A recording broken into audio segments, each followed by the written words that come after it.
నీరసం, నిస్తేజం, అయోమయం, గందరగోళం, డొల్లతనం, బేలతనం ఎలా చెప్పుకుంటే ఏంటి కానీ అటు నారా ఫ్యామిలీ, ఇటు టీడీపీ నేతలు, మధ్యలో పార్టీ శ్రేణులు అందరిది ఇప్పుడు ఇదే పరిస్థితట. చంద్రబాబు కుటుంబ సభ్యుల నుంచి పార్టీ నేతల వరకు అంతా పోటీ పడి మరి ఆయనకి నానా రోగాలు అంటగట్టారు. దానికోసం డ్రామాల మీద డ్రామాలు ఆడారు. చివరికి కోర్టు మానవతా దృక్పథంతో కంటి చికిత్స కోసం చంద్రబాబుకి బెయిల్ ఇచ్చింది. బాబు బయటకు వచ్చారు అని నేతలు హడావుడి చేసినా మర్నాడు నుంచి కథ మళ్ళీ మొదటికొచ్చింది. బాబు బయటే ఉన్నా పార్టీ శ్రేణుల్లో మాత్రం ఉత్సాహం లేదు, కదలిక లేదు, వాళ్ళకి దిశానిర్దేశం చేసే నాయకత్వం లేదు. ప్రజాక్షేత్రానికి పార్టీ దూరమైందన్న విషయం ఇటు నేతలకు అటు క్యాడర్కి అర్థమైపోయిందన్నారు రాజకీయ పరిశీలకులు.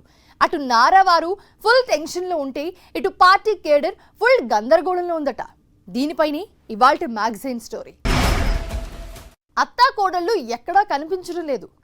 నాన్నారు బయటకు రాగానే యాత్ర చేస్తూ మళ్ళీ కనిపిస్తానన్న లోకేష్ ఢిల్లీ విడిచి రావడం లేదు. ఆగిపోయిన యాత్రని మళ్ళీ మొదలు పెట్టడం లేదు. ఎవరు బయటకు రారు, ఎవరెక్కడున్నారో తెలీదు. టీడీపీ ప్రస్తుత పరిస్థితిని చూసి కార్యకర్తలు బెంబేలెత్తిపోతున్నారట.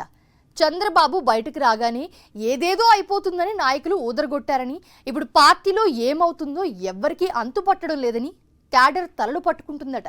అధికారంలో ఉన్నప్పుడు నానా స్కామ్లు, వాటిల్లో దొరికిపోయి జైలు పాలైన తర్వాత నానా రోగాల పేర్లతో డ్రామాలు, కుంభకోణాలు బయటపడినప్పుడు జనం చీత్కరించుకున్నారు. రోగాల మీద రోగాల పేర్లను ప్రస్తావిస్తూ చంద్రబాబుకు ఎన్నెన్ని జబ్బులున్నాయో చెప్తున్నప్పుడు అదే జనం నవ్వుకున్నారు. చివరకు కోర్టు వయసు చూసి జాలి దలిచి మానవతా దృక్పథంతో చికిత్స చేయించుకోవటానికి 4 వారాలు తాత్కాలిక బెయిల్ ఇచ్చింది. ఆ వెంటనే ఇక రాష్ట్ర రాజకీయాలు రగిలిపోతాయి. ప్రజల సానుభూతి వెల్లువలా ఎగిసిపడుతుంది. టీడీపీ ఇమేజ్, పార్టీ మైలేజ్ అమాంతం పెరిగిపోతాయి. ఇలా చాలా చెప్పుకొచ్చాయి పసుపు కండవాలు. కానీ ఆ తర్వాత ఏం జరిగింది? అసలేం జరిగిందో అర్థం కాక, అసలేమైనా జరిగిందో లేదో అర్థం చేసుకోలేక తలలు పట్టుకుంటున్నారట టీడీపీ కార్యకర్తలు. ఎందుకంటే చంద్రబాబు బెయిల్పై వచ్చిన తర్వాత అటు భువనేశ్వరి కనిపించడం లేదు, ఇటు బ్రహ్మణి కనిపించడం లేదు. అటు నిజం గెలవాలి యాత్ర ఆగిపోయింది, ఇటు ఆగిపోయిన యువగళం మళ్ళీ మొదలవుతుంది అనుకుంటే అది లేదు. దిశానిర్దేశం చేసేవాళ్లు లేక, అసలేం చేయాలో తెలియక ఫుల్ కన్ఫ్యూజన్లో టీడీపీ క్యాడర్ ఉన్నారని రాజకీయ వర్గాలు చెప్తున్నాయి. తెలుగుదేశం పార్టీ పరిస్థితి నానాటికి తీసుకట్టు నాగంబొట్టు అన్న చందంగా ఉంది. ఎందుకంటే చంద్రబాబు నాయుడు గారు జైల్లో ఉన్నంత వరకు ఒక రకమైన ఆందోళన చెందారు. పైగా ఇదేదో ప్రభుత్వం కక్ష సాధింప చర్యని కనీసం ఏదో తరహా ఉద్యమం నడిపినటువంటి వీరు చంద్రబాబు నాయుడు గారు జైల్లోకి వచ్చిన తర్వాత వారికి అసలు ఈ ఎజెండా ఏంటి, ఈ రాజకీయంగా ఎలా ముందుకెళ్ళాలి అనేటువంటి దాంట్లో పెద్ద అయోమయం అనేటువంటిది పార్టీ శ్రేణుల్లో ఒక నిస్తేజం, ఒక నైరాశ్యం, ఒక నిస్పృహ ఆవరించి ఉందనేటువంటిది స్పష్టంగా తెలుస్తుంది. కారణం ఏంటి అన్నట్లయితే ఏ రకంగా ప్రజల్లో సానుభూతి పొందాలి, ఆయన ఆరోగ్య పరిస్థితి చాలా భయంకరంగా అయోమయంగా ఉందనుకున్నారు. తీరా జైల్లో నుంచి వచ్చిన తర్వాత ప్రజల్లోకి ఒక రాంగ్ మెసేజ్ని వీళ్ళు పంపించారనేది అర్థమైపోయింది ప్రజలకి. ఆయన చాలా ఉత్సాహంగా సమరోత్సాహంతో గర్జిస్తూ బయటకు వచ్చిన దేంట్లో ఒక్కసారిగా అది బూమరాంగ్ అయింది వాళ్ళు చేసినటువంటి పని. చంద్రబాబు జైలుకు వెళ్లిన మర్నాటి నుంచే టీడీపీ నేతలు డ్రామాలకి తెరతీశారు. వేడినీళ్ల దగ్గర మొదలుపెట్టి ఆయనకు నానా జబ్బులను అంటగట్టారు. ఆ తర్వాత చంద్రబాబు అరెస్టుతో 100 మందికి పైగా గుండె పగిలి చచ్చిపోయారంటూ కొత్త డ్రామాను మొదలు పెట్టారని రాజకీయ వర్గాల్లో చర్చ సాగుతోంది. చనిపోయిన వాళ్ళని వీళ్లే సెలెక్ట్ చేసుకుని చనిపోవటానికి రీజన్ కూడా వీళ్లే చెప్పేస్తున్నారన్న గుసగుసలు పార్టీ క్యాడర్ మధ్య కూడా సాగాయని రాజకీయ పరిశీలకులు చెప్తున్నారు. చంద్రబాబు అరెస్టును తట్టుకోలేక మరణించిన కుటుంబాలను పరామర్శించే పేరుతో నిజం గెలవాలి అంటూ యాత్రను ప్రారంభిస్తున్నామన్నారు భువనేశ్వరి. అసలు నిజం గెలవాలి అంటే చంద్రబాబుకు జైలు శిక్ష పడాలి కదా అన్న ప్రజల అభిప్రాయాన్ని పట్టించుకోకుండానే పరామర్శ పేరుతో హైడ్రామాకు తెరతీశారు. 4-5 కుటుంబాలకు చెక్కులు పంచారు. అంతలోనే చంద్రబాబు తాత్కాలిక బెయిల్ మీద బయటకు వచ్చారు. ఇంకేముంది, పరామర్శ యాత్రని పక్కన పెట్టేశారు. అప్పటిదాకా చంద్రబాబు అరెస్టుతో ఇంతమంది అభిమానులు చనిపోయారని గుండెలు బాదుకున్నారు. రకరకాల కారణాలతో చనిపోయిన వాళ్ళందరినీ చూపించి వాళ్ళ కుటుంబాలకు మేం అండగా ఉంటామన్నారు. బెయిల్ రాగానే పరామర్శ లేదు, యాత్ర లేదు, నిజం గెలవటం లేదు. భువనేశ్వరి తీరుతో పార్టీ లీడర్స్, క్యాడర్ షాక్ కు గురయ్యారని పొలిటికల్ అనలిస్టులు విశ్లేషిస్తున్నారు. చంద్రబాబు అరెస్ట్ అయిన రోజు నుంచి ప్రజల అటెన్షన్ గెయిన్ చేయడానికి, సానుభూతిని పుట్టించడానికి టీడీపీ చాలా ప్రయత్నాలే చేసింది. కానీ అవేవి ఫలించలేదు. ఆ క్రమంలోనే భువనేశ్వరిని, బ్రాహ్మణిని తెరపైకి తీసుకొచ్చారు. నిజానికి వారిద్దరూ 1-2 సమావేశాల్లో మాట్లాడగానే వీళ్ల వల్ల ఏం కాదన్న అభిప్రాయానికి మెజారిటీ నేతలు వచ్చేశారట. కానీ బయటకు చెప్పలేక సైలెంట్ అయిపోయారట. చివరకు భువనేశ్వరి జనం సానుభూతి కోసం శవ రాజకీయాలకు కూడా సయ్యానేశారని రాజకీయ వర్గాలు చెబుతున్నాయి. రకరకాల కారణాల వల్ల మరణించిన వాళ్ళని చంద్రబాబు అరెస్టు వల్లే చనిపోయారన్నారు. పోనీ ఆ అబద్ధాన్నైనా, ఆ డ్రామానైనా చిత్తశుద్ధిగా పూర్తి చేశారా అంటే అది లేదు. చంద్రబాబు బయటకు రాగానే పరామర్శ యాత్రని బంద్ చేసేశారు. అటు భువనేశ్వరి బయటకు రావటం లేదు, ఇటు బ్రహ్మణి బయటకు రావటం లేదు. వీళ్ళందరికన్నా ముందే బాలకృష్ణ సైలెంట్ అయిపోయాడు. లోకేష్ ఎక్కడున్నాడో ఎవ్వరికీ తెలీదు. పార్టీ శ్రేణులకు ఎలాంటి దిశానిర్దేశం లేదు. దీంతో అసలు పార్టీలో ఏం జరుగుతుందో అర్థం కాక నేతలతో పాటు కార్యకర్తలు అయోమయంలో ఉన్నారట. తండ్రి జైల్లో ఉంటే ఢిల్లీ పారిపోయాడు. అడపాదడపా రావటం, ఉత్తర కుమారుడి ప్రగల్భాలు పలకడం, తిరిగి హస్తినాకు చెక్కేయడం, ఇంతకు మించి నారా లోకేష్ ఏం చేయలేకపోవడం ఆశ్చర్యం కలిగిస్తుందని పొలిటికల్ ఎనలిస్టులు చాలానే చెప్పారు.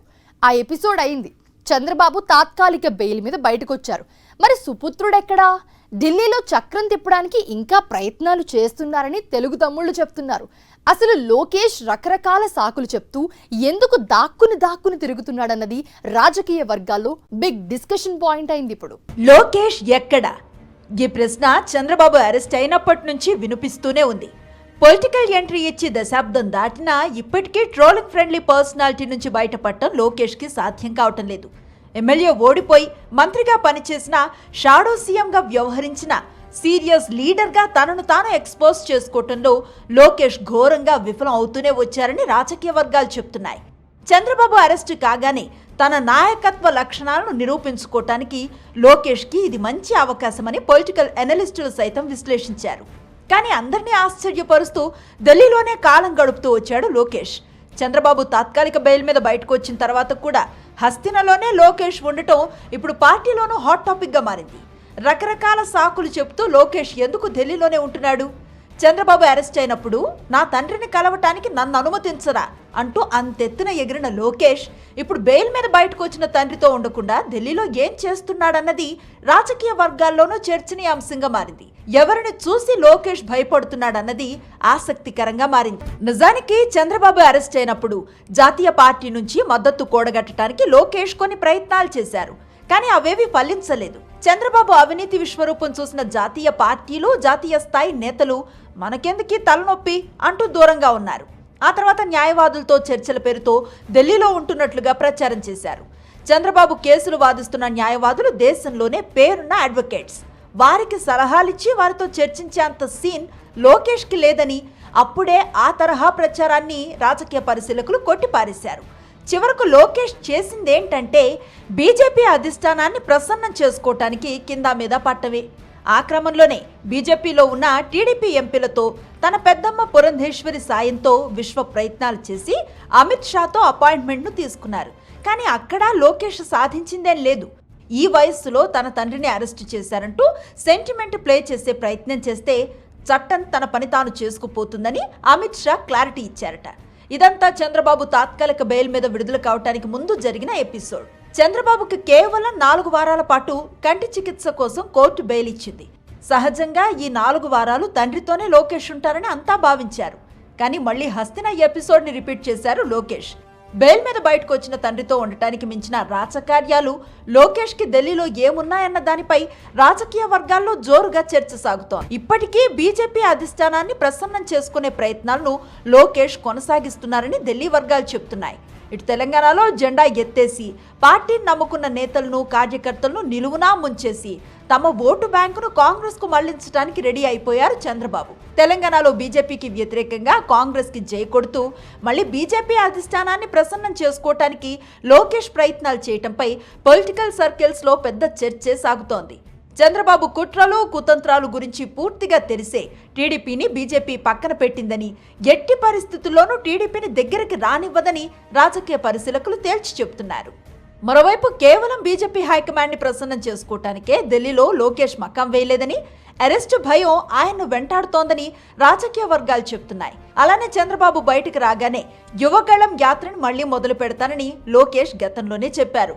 చంద్రబాబుకు బెయిల్ రాగానే యువగళం స్టార్ట్ అవుతుందని, పార్టీకి మళ్లీ జోష్ వస్తుందని క్యాడర్ భావించిందట.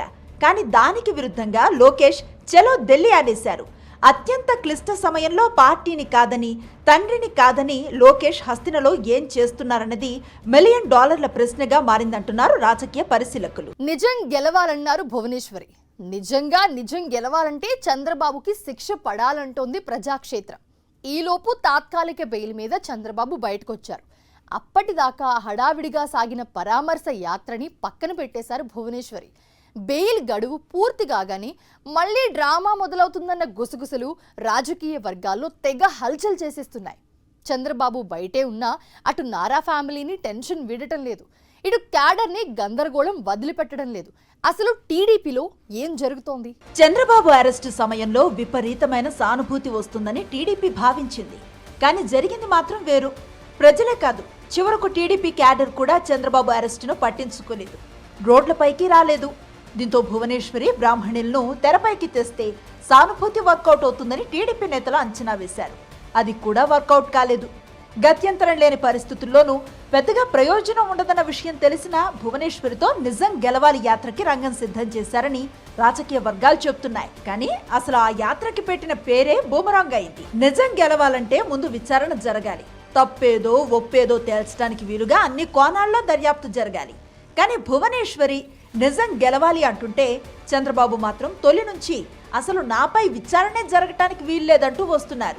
దశాబ్దాల రాజకీయ జీవితంలో ఒక్కసారి కూడా కోర్టు గుమ్మం తొక్కలేదని, స్కిల్ స్కామ్ లో అరెస్ట్ అయ్యే వరకు చాలా గొప్పగా చెప్పుకునేవారు చంద్రబాబు.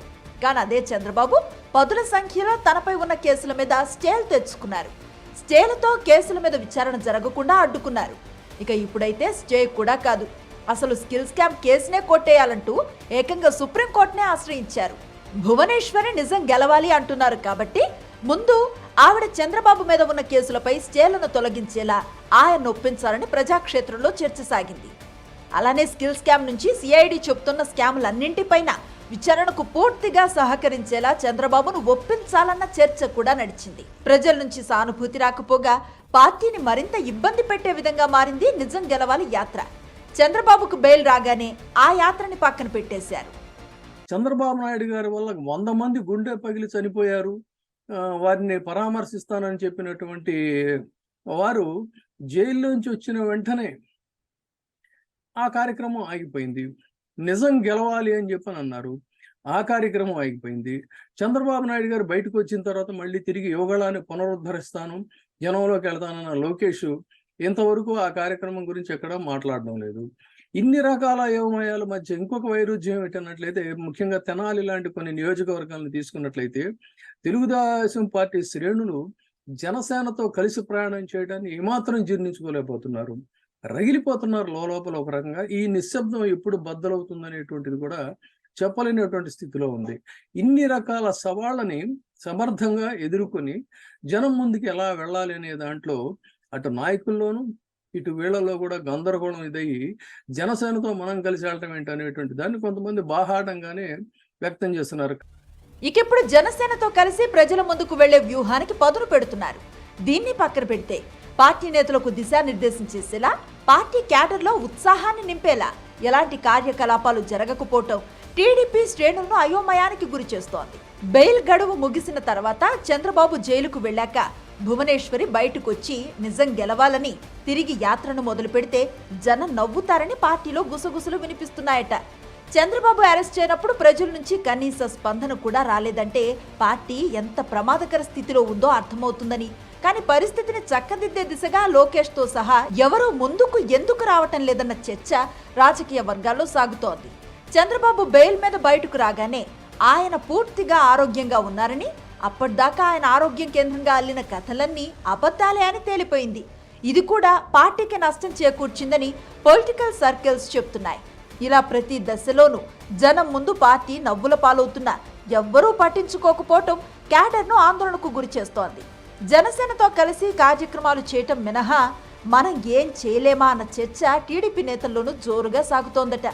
ప్రతి కుంభకోణంలోనూ పక్కా సాక్ష్యాధారాలను సిఐడి సంపాదించింది. దీంతో చంద్రబాబు భయపడుతున్నారని, పార్టీ శ్రేణులకు భరోసా ఇచ్చే స్థాయి నాయకుడు మరొకరు ఎవ్వరూ లేరన్న విషయం ఇప్పుడు తేలిపోయిందని రాజకీయ పరిశీలకులు విశ్లేషిస్తున్నారు. జనసేన ఏదో మ్యాజిక్ చేస్తుందని భ్రమపడి ఆ పార్టీ మీద ఆధారపడి ముందుకు సాగితే మరింత నష్టం తప్పదని క్షేత్రస్థాయిలో టీడీపీ శ్రేణుల మధ్య చర్చ సాగుతోందట.